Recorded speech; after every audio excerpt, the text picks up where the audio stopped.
La cérémonie de remise de l'accord sur la frontière maritime entre le Liban et Israël vient de s'achever ici à Ras el-Naoura.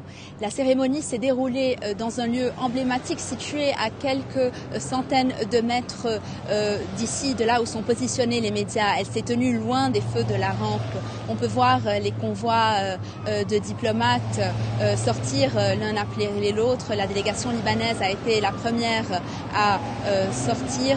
Ce que l'on sait des détails logistique gérée par les États-Unis sous la supervision avec l'assistance de l'ONU, c'est que une première rencontre s'est tenue dans une salle commune où la délégation libanaise s'est retrouvée face à la délégation israélienne avec entre les deux l'émissaire américain qui était chargé du dossier Amos Hochstein, la coordinatrice de l'ONU au Liban, le commandant de la FINUL.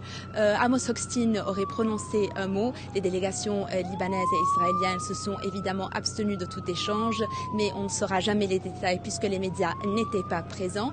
Et puis chaque délégation s'est retirée respectivement dans une chambre à côté pour remettre aux diplomates l'accord sur la frontière et finaliser ainsi ce qui va peut-être ouvrir une nouvelle page. On parle d'un accord historique parce qu'inédit, en dépit du scepticisme même des habitants sur des perspectives, qu'elles soient économiques ou de paix.